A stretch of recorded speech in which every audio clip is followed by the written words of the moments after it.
Joining us now, New York Congresswoman Elise Stefanik, who also is more than considering a run for governor herself. Your thoughts about Governor Hochul's calculated decision to endorse Mamdani, who says, I don't like capitalism, I'm a socialist.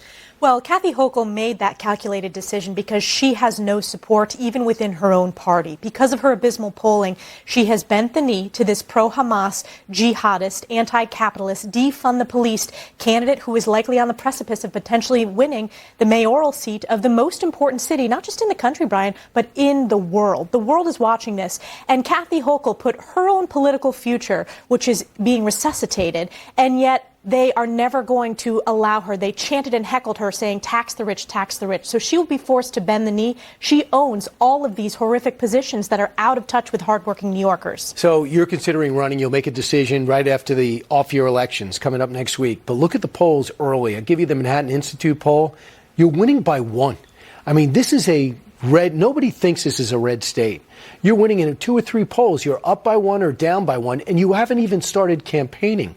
What does that tell you? That tells you that people in New York, no matter if you're a Republican, Independent, or Democrat, enough is enough. We are the most unaffordable state in the nation because of single-party Democrat rule led by Kathy Hochul. We have a Democrat Party that has bowed the knee to the Defund the Police movement, which is what Kathy Hochul did. There's not a single issue that she said she specifically disagrees with Mamdani because they have taken over the Democrat Party.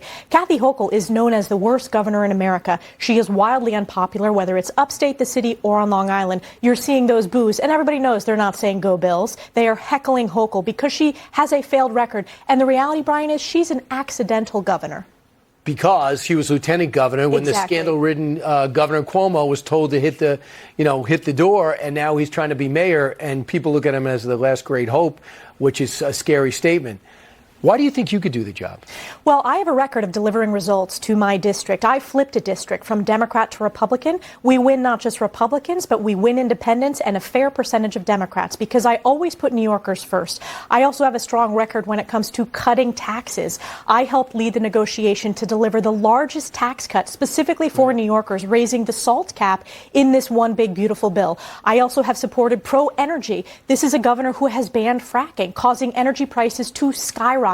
I have a pristine record when it comes to standing up for the police, and that is in stark contrast to Kathy Hochul, who brought us failed bail reform, putting criminals first. If Zohran wins, does that make your job harder to win or easier?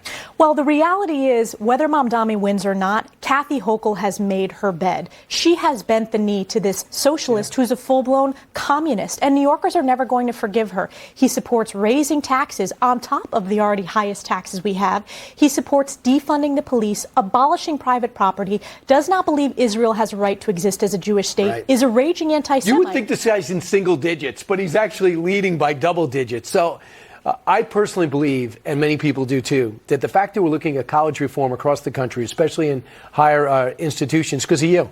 You took on the anti-Semitic behavior on campuses and realized the problem was so much worse. Now, the president's now telling all colleges to sign on to this reform. Admissions reform, stop to considering race and gender, providing admissions data. We want to know who's coming in and are you trying to be politically correct. Campus free speech and protests. You better get it under control, make sure it's not violent, make sure it's not threatening, but allow conservatives to speak up, I guess, for example. And gender definitions. How about man and women? Tuition and finances. Some of these colleges are unaffordable. Maybe they should start justifying their payments. How do you feel about this reform? Well, it's certainly one of the most important things that we're doing, and I've been proud to lead the effort holding higher education institutions accountable for their failure to combat anti-Semitism. You had riots, you had violence against Jewish students, and you've had universities that have focused on indoctrination and not education. We need to return to exceptional education, and I have a book coming out called Poisoned Ivies that will come out next April. So I thought it was really interesting that came out this week. And we heard about international groups financing some of the pro-Palestinian, pro-Hamas protests against Israel and against Jewish students. But some college president says Iran's behind it. Listen to this. Things happened that I really believe were encouraged from Iran. It did not have the involvement of very many, if any, of our own students.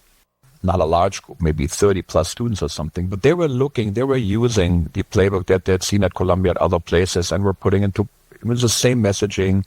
So it's more than social contagion, I think. I think they're organized networks as well.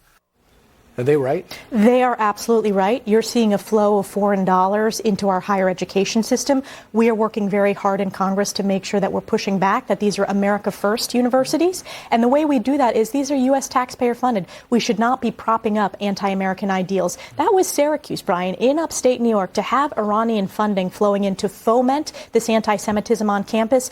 It should never be accepted. And I think you can draw a direct line from what's happening at the college campuses to Zohran Mamdani's rise. Because that's pretty much the mindset that we saw going crazy on college campuses. And what about the hostages? When they got out, they said Hamas knew exactly what was happening at Columbia while in the tunnels of Gaza. Think about that. I know you have. Congresswoman Elise Stefanik, best of luck with your big decision announcement next week. We hope to have you back a lot.